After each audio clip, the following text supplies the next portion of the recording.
Oke, bismillahirrahmanirrahim. Assalamualaikum warahmatullahi wabarakatuh. Untuk materi kelas 12 IPA yaitu sifat koligatif larutan. Yang materi kelas 11 sudah beres semua ya. Ini yang kelas 12. Yang A itu yang dibahas ada 4. Yang pertama penurunan tekanan uap larutan delta P. Delta artinya penurunan atau perubahan. P-nya ya, ini deltanya, ini P-nya. Itu artinya pressure atau tekanan. Jadi delta itu perubahan dibacanya ya. Delta itu bentuknya segitiga, simbolnya segitiga. Artinya perubahan. Perubahan itu bisa penurunan atau kenaikan. Kebetulan di sini penurunan ya.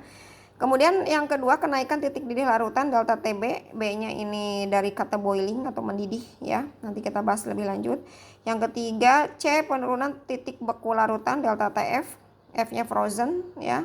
Beku. Kemudian yang keempat tekanan osmotik atau pi ya. Nanti yang kelima itu adalah sifat koligatif larutan yang elektrolit. Yang ini semua A sampai D adalah yang non elektrolit ya. Nanti yang E-nya belakangan yaitu yang elektrolitnya. Nah, yang A pertama dulu dibahas adalah penurunan tekanan uap larutan ya. Simbolnya tadi delta P. Rumusnya itu delta P sama dengan P0 dikurangi P, di mana P0 adalah tekanan uap jenuh pelarut murni. Pelarut murni itu pelarut saja, tidak ada apa-apanya ya, tidak ada zat terlarutnya. Itu biasanya air ya sebagai pelarut universal. Kemudian P adalah tekanan uap larutan, delta P penurunan tekanan uap larutan. Jadi kamu bisa mengidentifikasi kalau ada 0 itu berarti murni 0 ya, pelarut murni. Kalau P saja berarti tekanan saja. Kalau ada delta itu ada penurunan. Jadi kalau delta ada kata penurunan. Kalau P saja tidak ada deltanya, tekanan uap larutan saja. Tidak ada kata penurunan, tadi sudah dibahas. Karena delta ini artinya perubahan, yaitu bisa penurunan atau bisa kenaikan. Di sini kebetulan adalah penurunan. Ya P0, 0 ini adalah tekanan uap pelarut murni, jadi air saja. Nah, kemudian ini berdasarkan hukum Raoult ya, seorang ahli kimia menyatakan bahwa penurunan tekanan uap larutan adalah hasil kali antara fraksi mol zat terlarut dengan tekanan uap jenuh pelarut murni ya, tadi air ya misalnya.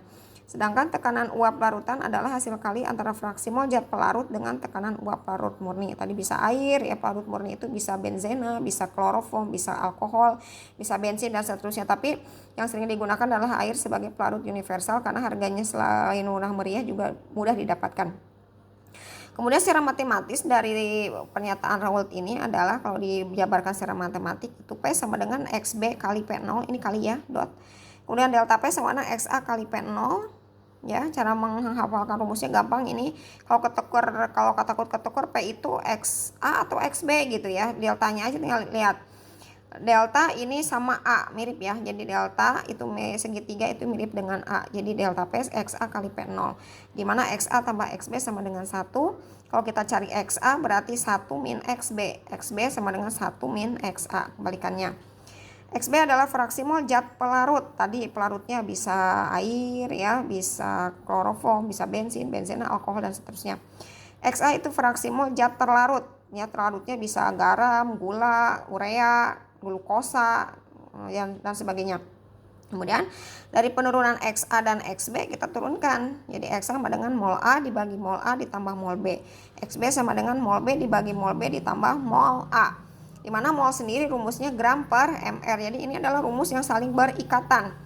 Kita bisa menghitung P ketika XB-nya ada. Ya, kita bisa menghitung XB ketika molnya ada. Ya, jadi mol ini rumusnya gram per mr. Jadi saling berikatan, berkaitan, satu nggak bisa, nanti nggak bisa mengerjakannya gitu ya. Nah, kita langsung saja biar cepat ke contoh soal. Contoh soalnya example 1. Tekanan uap air pada suhu 20 derajat Celcius ada 18 mm Hg. Ini satuan tekanan itu ada 2, ada mm Hg, ada Pascal ya, PA. Cuman yang dipakai di sini adalah mm Hg. Fraksi mol urea dalam air 0,2. Berapa tekanan uap jenuh larutan pada suhu tersebut? Nah, dari soal ini kita harus bisa mengidentifikasi mana P, mana P0, mana XA, mana XB. Yang ditanyakannya apa begitu ya. Kita lihat identifikasi soalnya. Yang pertama diketahui. Nah, diketahui di sini ada tekanan uap air. Berarti air di sini sebagai pelarut murni ya. Jadi P0 murni ya, pelarut murni tadi 18 mm Hg.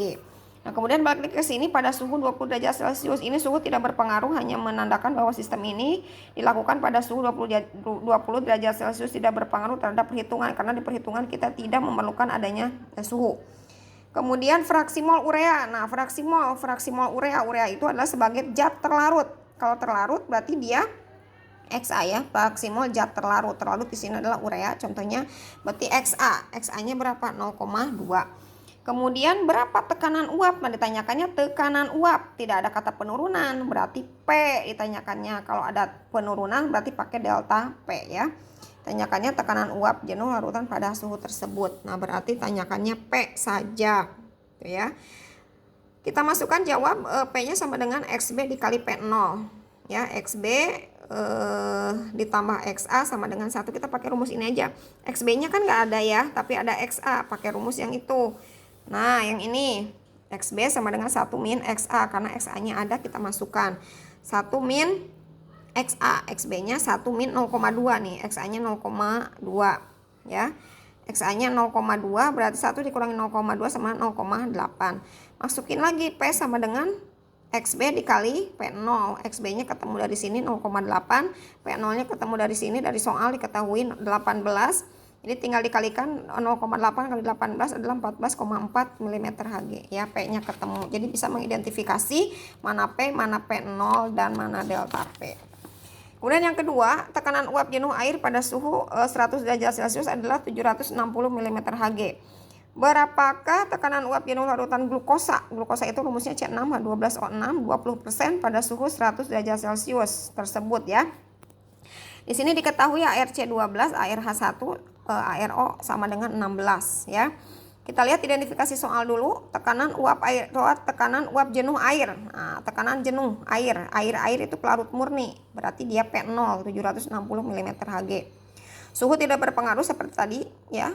Berapa berasalnya 760 ml Hg. Nah, berapakah tekanan uap jenuh larutan glukosa? Berarti tekanan uap jenuh glukosa berarti ditanyakannya adalah P ya. Mana ditanyakannya ini? Ya, ditanyakannya P, betul. Nanti ditanyakannya P. Tapi sebelum ke situ, ada lagi yang diketahuinya di sini.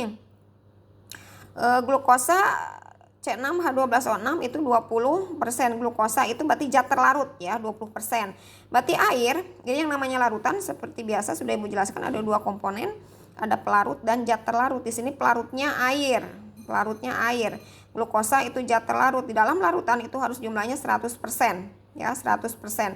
Sehingga jika zat terlarutnya 20%, berarti airnya pelarutnya tinggal kurangnya aja 100% dikurangi 20%, yaitu 80% ya. Kemudian karena kita mau nanti ada rumus mol itu ada rumus gram per mr ya, mr. Nah, kita cari mr dulu, lihat di sini mr-nya yang dicari harus 2, yaitu mr zat pelarut itu glukosa dan MR pelarut itu adalah air. MR glukosa ini hanya mengulang saja sebetulnya pelajaran kelas 10 gitu ya, hanya mengingatkan kembali. C6H12O6 itu cara menghitung MR-nya, kau perhatikan sini ada 3 unsur, ada C, ada H, ada O. C jumlahnya 6, H jumlahnya 12, O jumlahnya 6. Jadi 6 kali ARC, 12 kali ARH ditambah 6 kali ARO ya. Ini diketahui di soal. Ya, AR-nya tinggal dimasukkan saja 6 kali ARC 12 kali ARH1, 6 kali ARO 16 ya, dari sini tinggal hitung 6 kali 12 72 ditambah 12 kali 1 12, 6 kali 16 96 dijumlahkan jadi 180. Jadi ketemu MR glukosa 180. Nanti ini diingat-ingat ya. Kalau ada soal lagi glukosa nggak usah dihitung lagi, ingat-ingat aja MR glukosa masukkan 180, kita nggak usah menghitung lagi. MrH2O ada 2 unsur air ya, H dengan O, hanya jumlahnya 2, O-nya 1. Ya, tinggal masukkan saja 2 kali ARH ditambah 1 kali ARO. H AR-nya 1, O akhirnya 16. Jadi 2 kali 1 ditambah 1 kali 16. 2 kali 1 2, 1 kali 16 16. Jadi jumlahnya 18. Jadi MrH2O ingat-ingat 18 kan tidak akan berubah. Jadi kalau ada MR air ingat 18, H2O, MR glukosa 180. Jadi jangan sampai lupa, gak usah dihitung lagi, nanti tinggal memasukkan MR-nya. Nah, kemudian di sini ada keterangan 20% ya, di kimia persen itu artinya persen massa. Massa itu satuannya gram ya. Jadi 20% glukosa. Jadi artinya 20 gram glukosa ya, C6H12O6. Kemudian 80% air tadi ya, 20% dari soal, 80% ini dari 100 dikurangi 20 jadi 80%. Jadi 80 gram air, kemudian ada 20 gram glukosa. Nah, gramnya sudah ketemu. Terlarutnya tadi glukosa C6H12O6, larutnya air H2O. Tadi sudah ditanyakan P ya, sudah dilihat dari soal. Jawab seperti tadi, P sama dengan XB dikali P0. Nah, tadi mah XA-nya udah ketemu ya, ada. Jadi XB-nya tinggal dicari dengan rumus 1 min XA, 1 min 0,8 tadi ya. Nah, yang ini XB-nya, XA-nya nggak ada, berarti otomatis XB dan XA-nya harus dicari.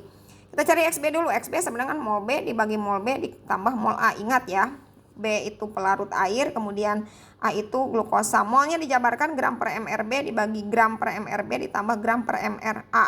Ya, ini mol B, ini mol B, ini mol A. Dimana mol B itu air pelarut, mol A itu zat terlarut atau glukosa. Kita masukkan gramnya tadi yang air 80 gram ya. Masukkan ke sini 80 gram dibagi mR, mR-nya 18 dari hitung dari sini. Ya, ini ya dari sini 18 ketemu. Jadi 80 dibagi 18 dibagi 80 per 18 ditambah 20 per 180. 20 ini dari gram.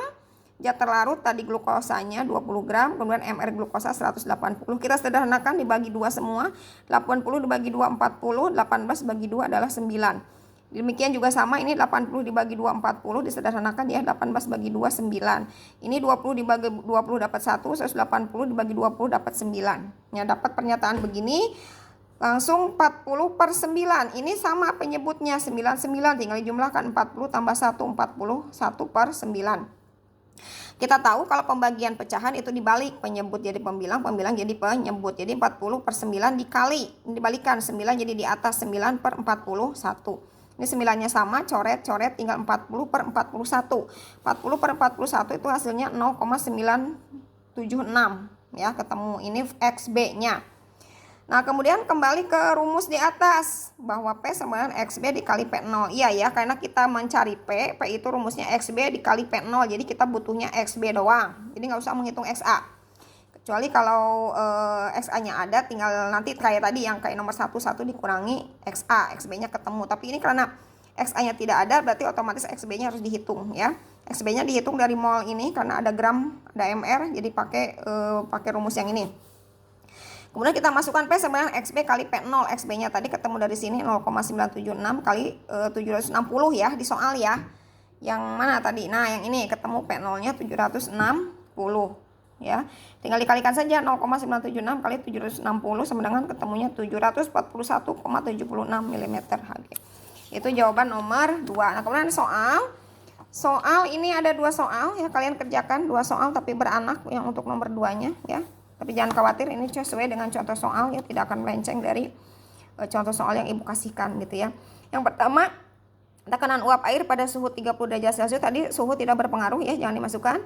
18 mm Hg, fraksi mol urea dalam air 0,3, hitunglah tekanan uap jenuh larutan pada suhu tersebut. Ini persis sekali mengerjakannya seperti nomor 1 ya. Yang kedua, diketahui urea 30% massa dalam air, tekanan uap air 18 mm Hg. Urea rumusnya CONH22. Diketahui ARC 12, O16, N14H1. Kamu cari dulu MR ureanya berapa, yang betul mencarinya. Kalau MR ureanya saja sudah salah, nanti kesananya akan salah. Nanti nyari mol itu gram per MR. MR-nya salah, ya udah fraksi molnya nanti salah. Jadi saling berantai ya, rumusnya saling berantai. Jadi cari dulu MR ureanya yang betul, setelah ketemu yang benar, baru menghitung yang lain. Kalau ininya saja sudah salah, nanti kesananya juga salah. Nah, dari soal di atas hitunglah penurunan tekanan uap larutan. Ini udah enak nih, sama Ibu dikasih delta P, bisi pahili. Ya, takut ketukar ada penurunan berarti pakai delta. Ini tekanan uap larutan, tidak ada kata penurunan berarti P saja. Ya, ini seperti persis nomor 2 soalnya. Cuma diganti presentasinya, tadi mah 20%, ini mah jadi 30%. Tadi mah senyawanya glukosa, ini mah senyawanya urea, tapi caranya mirip persis seperti itu ya.